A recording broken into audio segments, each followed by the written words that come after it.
የኢራን መንግስት የዶናልድ ትራምፕን የመጨረሻ ልጅ ባሮን ትራምፕን ኢላማ ያደረገ እጅግ አስፈሪና ጥንቃቄ የተሞላበት የስለላ መረጃን ይፋ አድርጓል።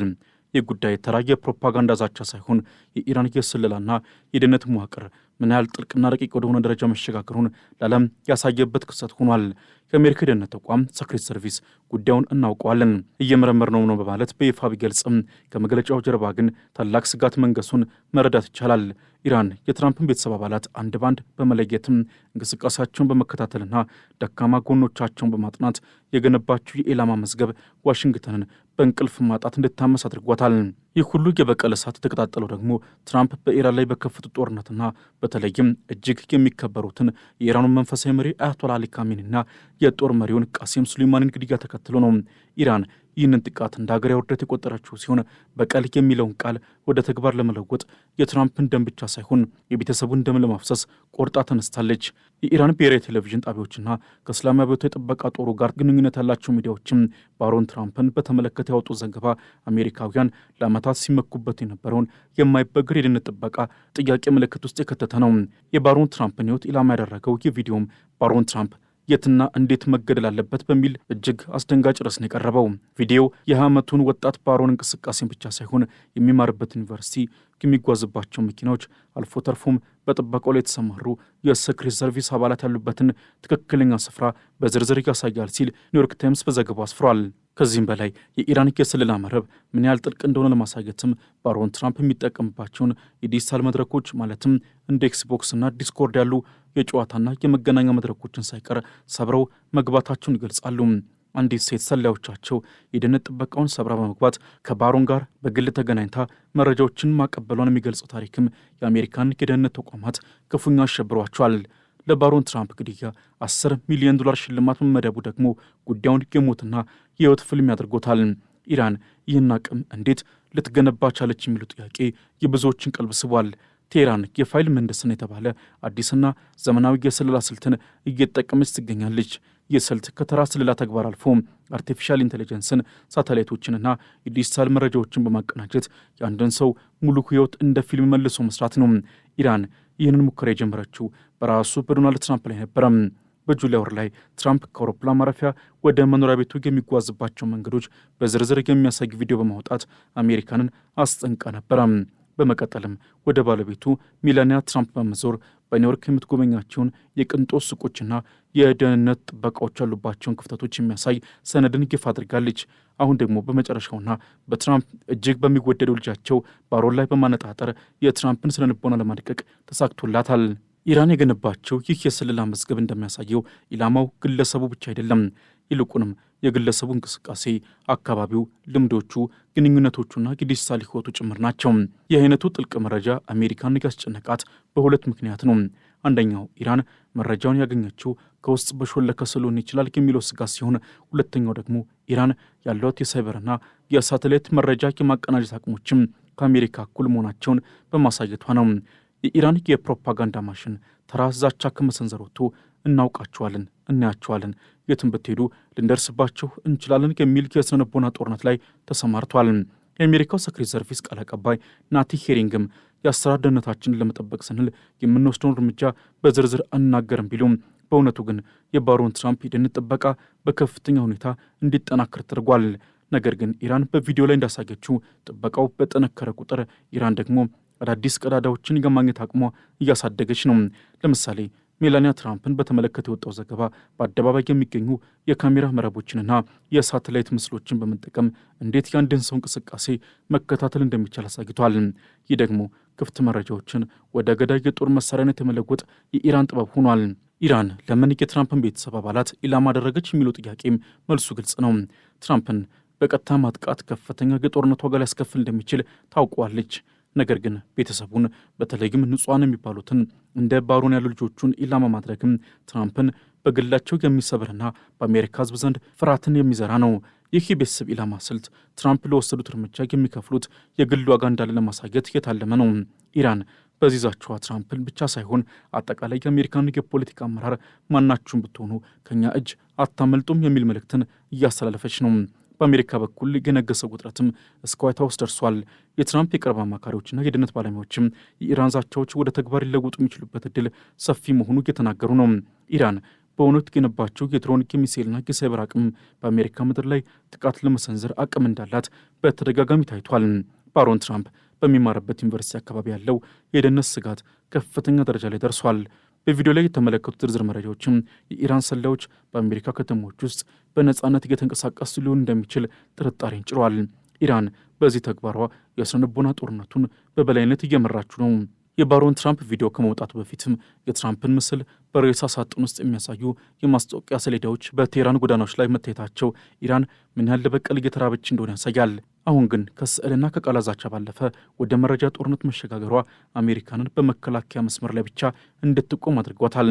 የሴክሬት ሰርቪስ ምክትል ዳይሬክተር ማት ኩዊን ኢራን ትራምፕን ለመግደል እንደምትፈልግ ሚስጥር አይደለም ብለው መናገራቸው አሜሪካ ራሷ የኢራን አቅምና ቆራጥነት አምና መቀበሏን ያሳያል። በቀጣይ በባሮን ትራምፕ በዶናልድ ትራምፕና በአጠቃላይ በአሜሪካ የደህንነት መዋቅር ላይ ምን ሊከሰት ይችላል የሚሉ ጥያቄ ዓለምን ወደ ከፍተኛ ጭንቀት የከተተ ጉዳይ ሆኗል። የኢራን የዛቻ ስልት ከተራ ቃላት ወጥቶ ወደ መረጃ ምህንድስና መሸጋገሩ በቀጣይ የሚጠበቁት ክስተቶች ከዚህ ቀደም ከታዩት ሁሉ የተለዩና እጅግ አጥፊ ሊሆኑ እንደሚችሉ ፍንጭ ሰጥቷል። ቴህራን ለትራምፕ ቤተሰብ ያዘጋጀችው የጥፋት እቅድ አሁን ካለበት የቪዲዮ ፕሮፓጋንዳ ወደ ተግባር እርምጃ የሚሸጋገርባቸው 4 ዋና ዋና መንገዶች እንደሚኖሩ ይገመታል። በመጀመሪያ ደረጃ የማይታዩት እጆች የሚወስዱት እርምጃ ነው። ኢራን በቪዲዮ ላይ እንዳሳየችው የባሮን ትራምፕን የግል ሕይወት ሰብሮ መግባት የቻለችው በቴክኖሎጂ ብቻ ሳይሆን በአሜሪካ ምድር ላይ በሚንቀሳቀሱ ስውር ሰላዮቹ አማካኝነት ሊሆን እንደሚችል ተገምቷል። በቀጣይ የሚጠበቀው ትልቁ ስጋት እነዚህ የተቀበሩ ህዋሳት ከክትትል ወደ ቀጥተኛ ጥቃት መሸጋገራቸው ነው። ኢራን ባሮን ትራምፕ በሚገኝባቸው እንደ ዩኒቨርሲቲ፣ የስፖርት ማዘውተሪያዎች አሊያም የግል መዝናኛ ስፍራዎች ላይ አነስተኛ ነገር ግን ገዳይ የሆኑ የራስ ማጥፋት ድሮኖችን አሊያም የሳይበር ጥቃቶችን ልትሰነዝር ትችላለች። ይህ ደግሞ አሜሪካ በገዛ ቤት ውስጥ ያላትን የደህንነት መተማመን ሙሉ በሙሉ የሚያደቅ ይሆናል። በሁለተኛ ደረጃም የዲጂታል ግድያ ዘርፍ ነው። ኢራን የባሮንን የኤክስቦክስና ዲስኮርድ አካውንቶች ማወቋን መግለጿ በቀጣይ የትራምፕን ቤተሰብ የግል ሚስጥሮች፣ የባንክ መረጃዎችና ሚስጥረ ግንኙነቶችን ለዓለም ይፋ ልታደርግ እንደምትችል ማሳያ ነው። ይህ አይነቱ ጥቃት በአካል ከመግደል ባልተናነሰ የትራምፕን ስምና ስነልቦና የሚያፈርስ ነው። ኢራን የባሮን የግል ፎቶዎች፣ ቪዲዮዎች እንዲሁም በድምፅ የተቀዳ መረጃዎችን በመጠቀም ትራምፕን ለድርድር ለማስገደድ ልጠቀምባቸው ትችላለች። ይህ የመረጃ ሽብርተኝነት አሜሪካ መከላከል የማትችለው አዲሱ የኢራን የጦር መሳሪያ ሆኗል። በሶስተኛ ደረጃ የአሜሪካ የደህንነት መዋቅር መዛል ነው። የባሮን ትራምፕ ሕይወት አደጋ ላይ መውደቁ ሴክሬት ሰርቪስ ከዚህ ቀደም ሰጥቶት የሚያውቀውን እጅግ ከፍተኛና ውድ ጥበቃ እንዲያደርግ ያስገድደዋል። ይህ ደግሞ ለተቋሙ ከፍተኛ የሰው ኃይልና የገንዘብ ኪሳራን ያስከትላል። ኢራን በቀጣይ ሌሎች የትራምፕ የልጅ ልጆችንና የቅርብ ዘመዶችንም ወደ ኢላማ መዝገቧ እንደምታስገባ ይጠበቃል። ይህ ሲሆን አሜሪካ መላውን የትራምፕ ቤተሰብ ለመጠበቅ የምታደርገው ጥረትም ተቋማዊ ድካምን ይፈጥራል። ኢራን የፈለገችውም ይህኑ ነው፣ ጠላቷን ያለ ጦርነት ማድከምና በስጋት ውስጥ ዘፍቆ ማቆየት። በአራተኛ ደረጃ የአጸፋ ምላሽ ዑደት ነው። ትራምፕ ለልጃቸው ደህንነት ሲሉ በኢራን ላይ የከረረ ወታደራዊ እርምጃን ሊወስዱ ይችላሉ። ሆኖም ኢራን ለዚህ ዝግጁ መሆኗን በተደጋጋሚ ገልጻለች። ማንኛውም አሜሪካ በኢራን ላይ የምትሰነዝረው ጥቃት በባሮን ትራምፕ ወይም በሌሎች የቤተሰብ አባላት ላይ የሚፈጸመውን የግድያ ሙከራ እንደሚያፋጥነው ኢራን በስውር እያስጠነቀቀች ነው። ይህ የደም ግዴታ በቀጣይ በመካከለኛው ምስራቅ ብቻ ሳይሆን በአሜሪካ ዋና ዋና ከተሞች ውስጥም የጥቃት እሳትን እንዲቀጣጠል ሊያደርግ ይችላል። የባሮን ትራምፕ ጉዳይ የኢራንና የአሜሪካ ፍልሚያ ወደ ግል በቀል ቀይሮታል። በቀጣይ ሳምንታት ኢራን ይበልጥ ግልጽ የሆኑና የትራምፕን ቤተሰብ እንቅስቃሴ በሰከንድ ልዩነት የሚያሳዩ ቪዲዮዎችን ልታወጣ ትችላለች። ይህ ደግሞ እኛ ከደህንነት ጥበቃችሁ በላይ ነን ለሚለው የኢራን የበላይነት የሚያረጋግጥ ነው። ትራምፕ በልጃቸው ሕይወት ላይ የመጣውን ይህንን ታላቅ ስጋትም እንዴት እንደሚወጡት ባይታወቅም ኢራን ግን የጀመረችውን የበቀል ጉዞ እስከ መጨረሻው እንደምትገፋበትና የትራምፕን ቤተሰብ በታሪክ ታይቶ በማይታወቅ የፍርሃት ድባብ ውስጥ እንደምትከታቸው እርግጠኛ ሆናለች። የባሮን ትራምፕ ዕጣ ፈንታ አሁን በቴህራን የስለላ ቢሮዎች ውስጥ በሚወሰኑ ውሳኔዎች ላይ የተንጠለጠለ ይመስላል። አሜሪካም ይህንን ማዕበል ለመቀልበስ ያላት አማራጭ እየጠበበ መጥቷል። ይህ ፍልሚያ አሁን ወደማይታወቅ ጥልቀትና እጅግ አስፈሪ ወደሆነ ምዕራፍ ውስጥ እየገባ ነው።